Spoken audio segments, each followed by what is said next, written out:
I'm Tom Edwards. I'm the consumer AI leader at EY. I'm a two-time CMO as well. So I'm incredibly excited to be joined by you, Ashleigh. And you're leading such an iconic brand, $2 billion portfolio, products we all know and love. So I'd love for you just to talk a little bit about yourself, the last 11 years you've had with kind of Kraft Heinz, and let's kick it off. Let's get to know you. Thank you.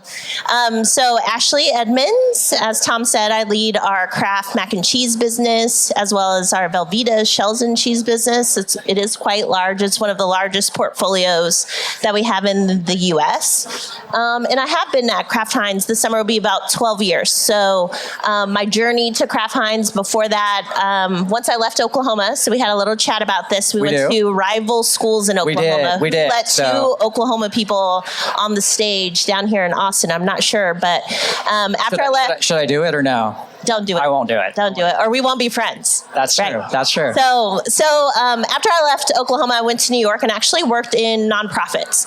And that was kind of happening all at the same time of like the financial sector downfall. And I was working in nonprofits that focused on people that worked in the financial sector. So if you can imagine, that was like very tumultuous time for me. And I quickly understood, it was like, these nonprofits don't pay me enough money. So I need to go and do something else, right? And so at that point in time, I decided to go to business school. I figured out I wanted to focus on brand management and ultimately went to Northwestern.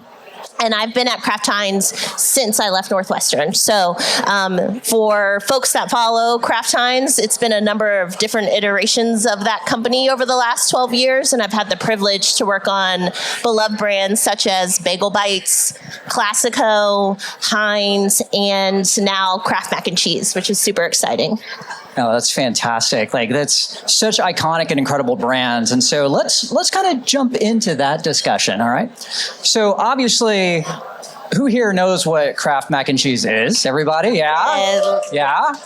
Yeah, you want to do some little flavor profiling here? Yeah. Let's see who people's personal favorites. Well, yeah, I think I wanted to ask you guys a question. Like, when you think about Kraft Mac and Cheese, what are the things that you think about in regards to the brand? Anyone? Just raise your hand, shout out. Comfort foods, comfort, affordable. Yes, I love that. You say lobster? Lobster? All right. Okay. Yeah. Okay. Nice. I haven't heard that one yet, but sure. Cooking in college. I love that. Any parents in the room? Yes, I love it. Any parents in the room with littles? Are you giving them a Kraft Mac and Cheese? Okay. So the nods got a little softer. So there's some people here, right, with littles. Are you not giving them a Kraft Mac and Cheese? It's okay. You can say it. Good. Look, people are like, I don't want to say it out loud. Yeah, it's all good. It's fine. It's all good. Because the reality is we know that you're not, right? And there's some tough kind of situations that we're facing on the business. And so it's like, again, such a privilege to lead the brand, but it's really hard right now. And I think a lot of you guys are facing tough situations on your business today, a lot of pressure, right? A lot of pressure in terms of the economic environment.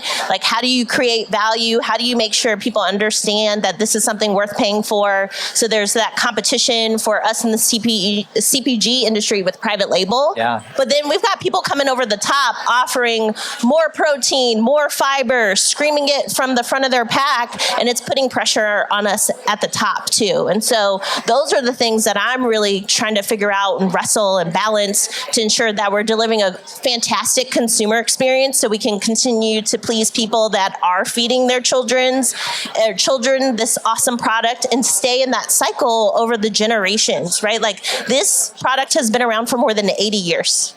So that's multiple generations that we've been able to have impact on, and we want that to continue. And so we need to figure out how to drive relevancy for the young adults that are going to be having children in the future, and then making sure that the parents of today are selecting us for their families. It's really important.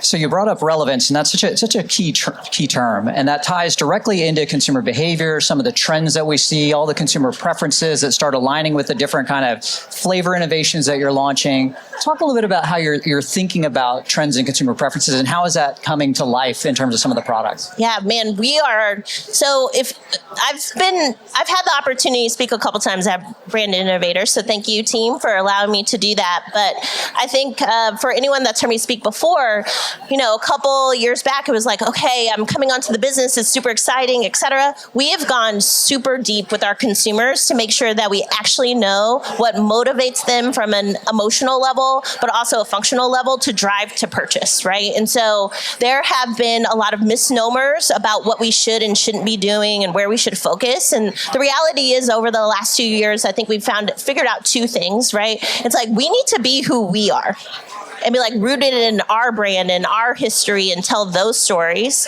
and find new and innovative ways to kind of refresh that story for today's consumer.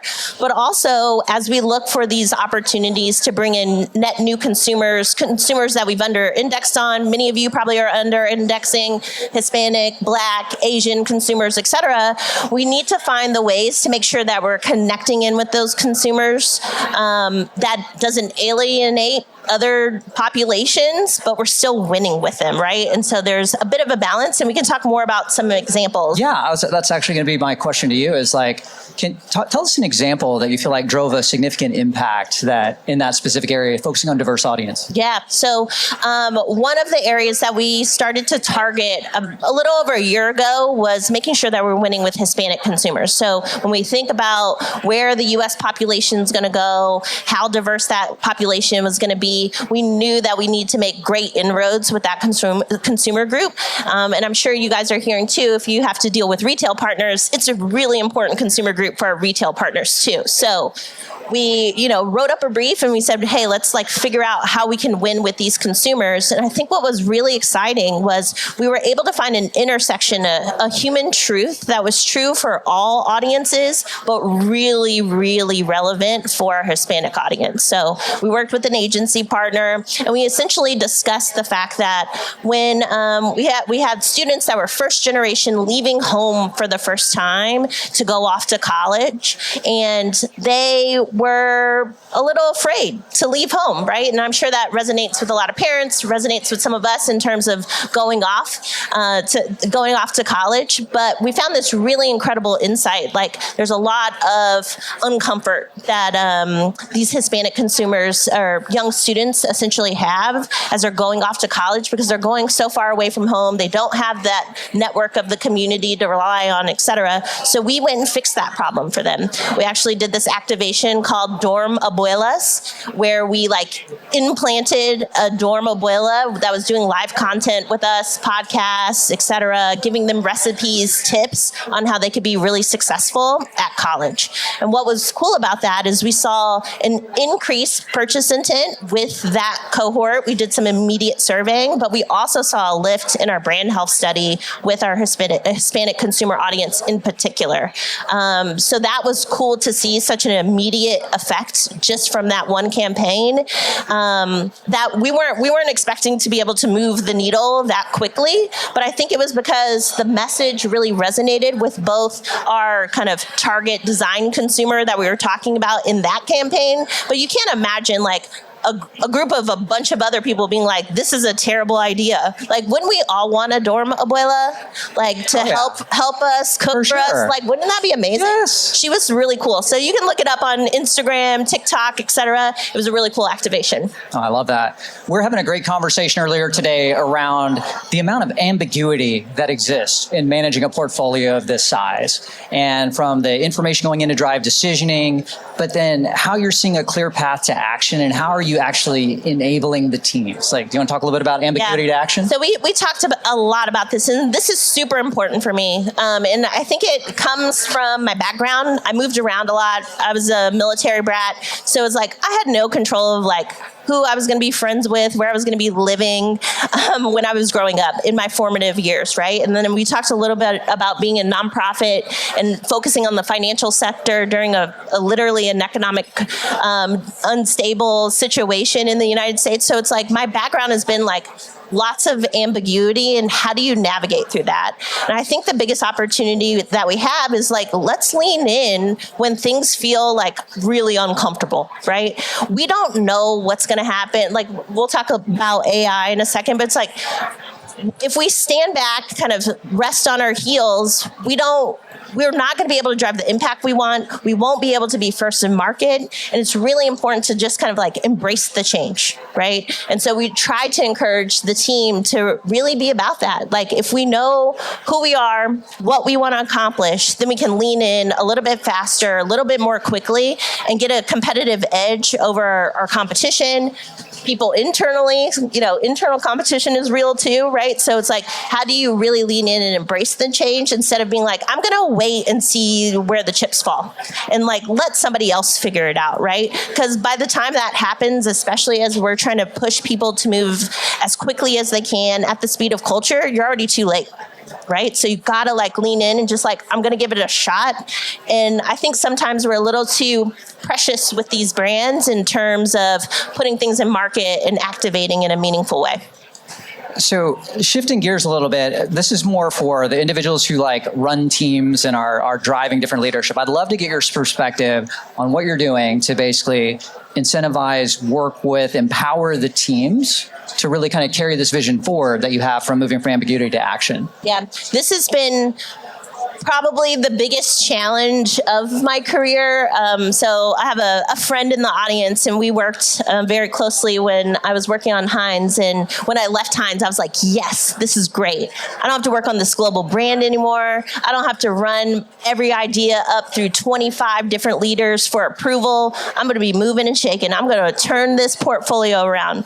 And then I figured out there's about 200 salespeople that are very passionate about my brand, because it's one of the most profitable. It's the one that their retailers care the most about. It's the biggest one in their portfolio. And then, so I just had this incredibly different group of stakeholders that cared about very different things. They wanted to, win with the retailers, not just win awards, et cetera. And so I really had to shift my mind around, like, how do I get this huge group of people to mobilize against what's important for the brand? And so I've honestly have spent the last 2 years driving clarity about what is important for our business to do and how I want them to be involved, what their role is, how they can help us close those gaps. And I think what I've learned probably in the last year, right, is that's got to be so clear and so simple that you walk it around on a page, people can recite it back.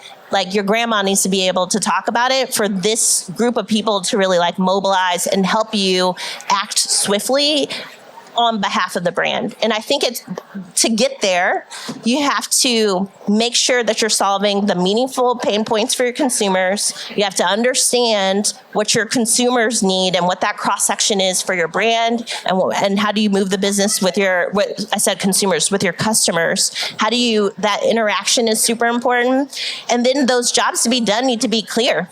And what the KPIs are need to be clear. The brand foundations have to be clear. Sounds like a lot. It is. But after that, you let people go and you let them run and you let them try some shit. Do some cool shit, right?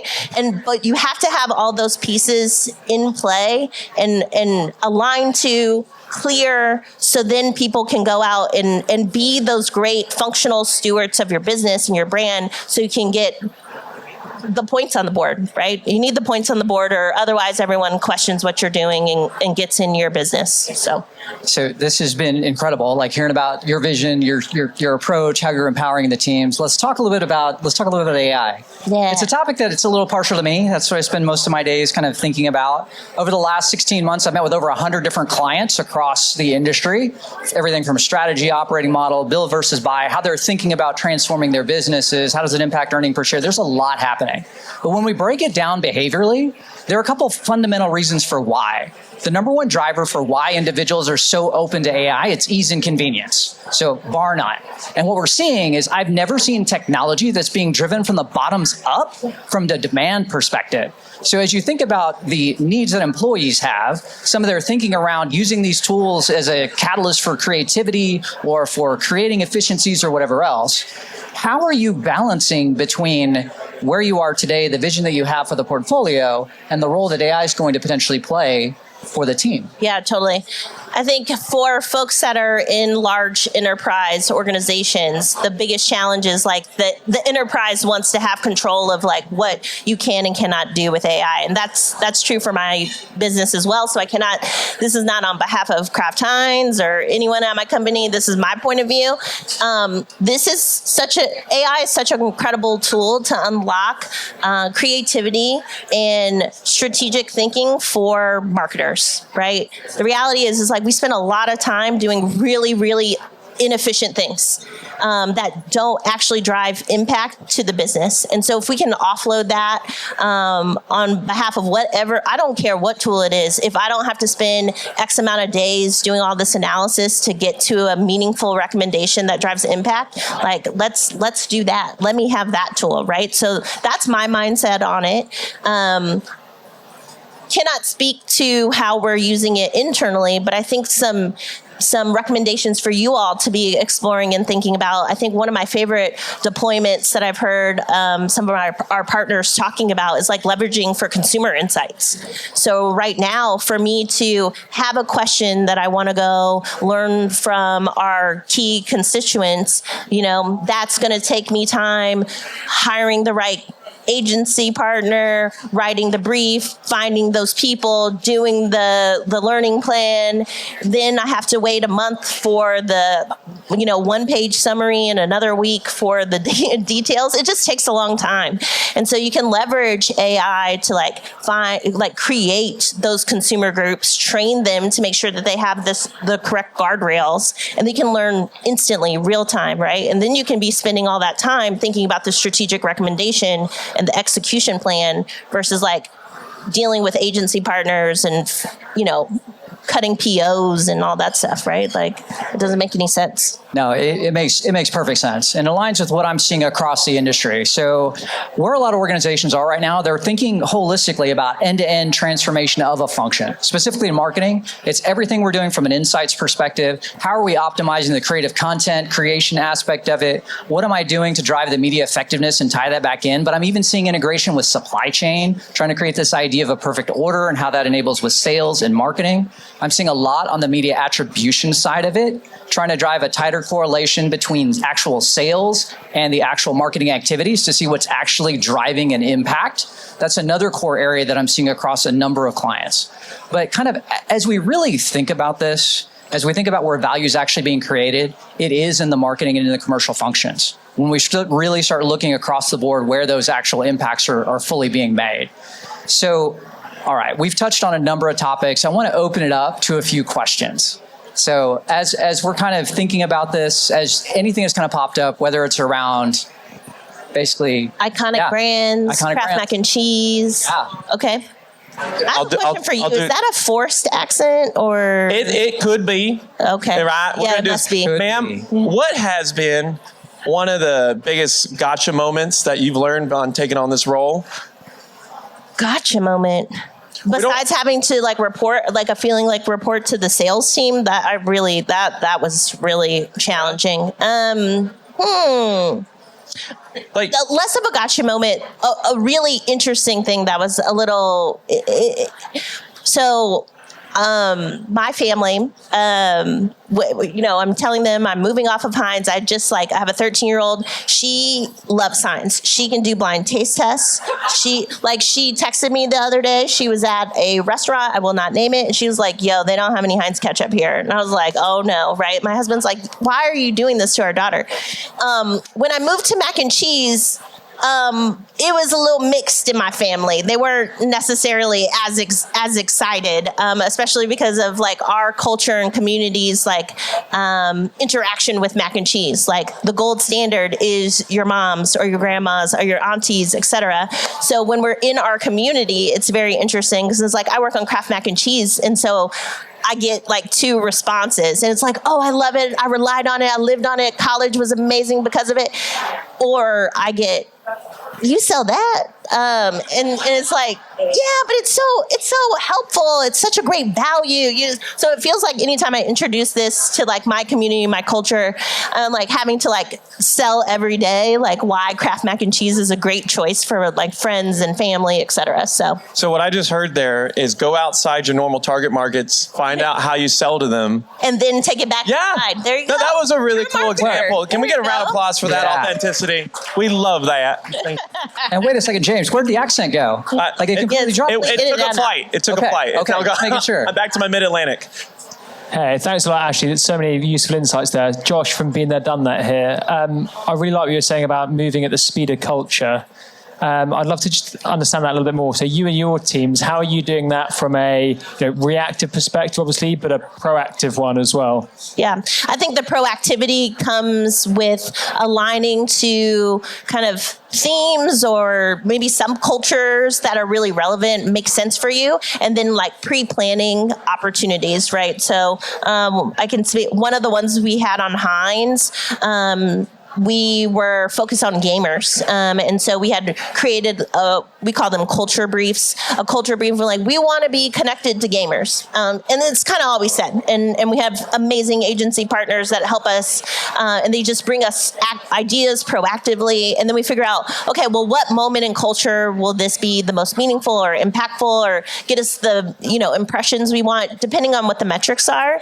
And I think one of my favorite projects in regards to that, like we sent the brief out. It was amazing. No one actually brought us any ideas in North America, but we got one from Brazil. And because we all agreed that gaming was something that was really important to our U.S. business, when the idea popped in Brazil, we were like, hey, let's do that too. And it ended up winning me a couple Cannes Lions, which wasn't bad, but I didn't even have to just pay a few, for it. just kind of throw it out But there. It's fine. I paid like $100,000, right? I didn't have to pay any agency fees, but it was because we had the clarity of like, this is important, and so when we see it, we can go, right? So that's how we kind of handle proactive, reactive, that whole Microsoft meltdown thing.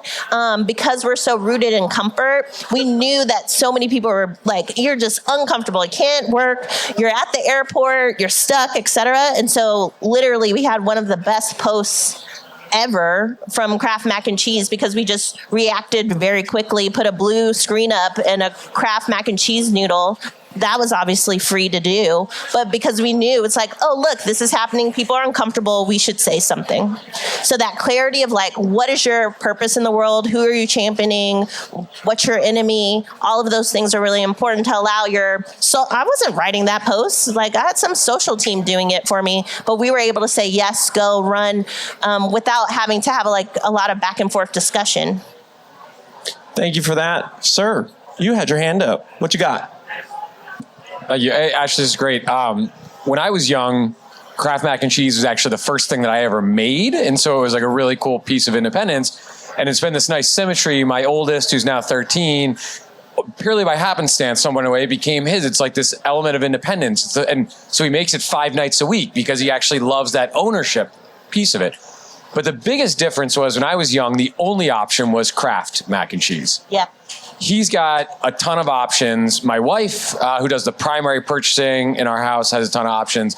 How do you think as a marketer now to dealing a world in which there is, at least 6, 7 options now on that? So it's not just about winning mac and cheese, creating mac and cheese as a choice, but winning the mac and cheese category now on the shelf. Very, very different scenario than, say, I don't know, 20 years ago when I was young. You look young. Don't worry. Don't age yourself. I love this. This is one of my favorite things about this brand in particular. Such a trusted brand. Heinz is very similar. The most amount of ketchup you eat in your life is like when you're 5, and then the next time is when you have a 5-year-old. The Kraft mac and cheese mac and cheese is something that people consume across their lifetime, though. And then when you think about Kraft in particular, sometimes it's one of the first foods for very young children. Often it's one of the first foods that people learn how to cook in their house. And then it's one of the first foods that they take out into the world with them. So such a privilege and honor to be able to steward something like that and then hope that they boomerang back around when they decide to have kids and start all over. So what we are very worried about is making sure that the next generation of parents do that same ritual, right, with their children. In regards to the options, right, like what we are stepping into now, we've done a lot of talking and learning and understanding, and what we've kind of settled into is like, we need to just own our shit. Like, we just are. Like, we are the best. We're in a blue box. We're yellow. We're mass produced. But that makes us very affordable. That makes us very consistent. That makes us taste really, really good. And instead of placating to people, and there are going to be other options and they'll continue to come. But I think we've done the dance too long where we were like, oh, we're afraid to talk about this and we're afraid to talk about this. So we are inspired by like Reese's and McDonald's, who are just like, this is who we are, right? And so we're living into that, where you'll see more product work from us coming very soon, where the product is going to be more in your face, celebrating who we are and what we deliver. A little more equity campaign coming in the back half of the year to be like, yo, we're the OG. So these other people are trying to be like us, right? So a little bit more swagger, a little bit more confidence in how we're communicating. And then what we've talked about is like, then we need to steward the category and be a true leader of what matters to consumers. Because right now you would think it's protein and fiber, and that's the most important thing. It's not. It's value. It's convenience, it's taste. So one of the things that I'm trying to double down on is like, what's the next generation of like convenient mac and cheese? Right? Because we led the way with cups. Maybe your son is doing cups a lot, right? Nobody's cup in the marketplace tastes as good as ours, hands down. So now I'm trying to get the team to go make it better, go make it faster, right? Because we should be the leaders of that, and everyone should kind of follow suit. So if I can answer those questions more specifically, I think we'll be in a much better spot. And like, the healthy stuff is going to be the healthy stuff, and people are going to want that. But when people are looking for that consistency, great taste, good value, we're going to be the people to deliver it. Whether it's in mac and cheese or other categories, ramen, great value, right? Very convenient. That's where we're seeing the competitive threat for our business today. And so we're kind of opening the aperture to make sure that we win on convenience, not just in mac and cheese, but other categories as well. Thanks for coming out. All right, let's give Ashleigh just a massive round of applause. Seriously.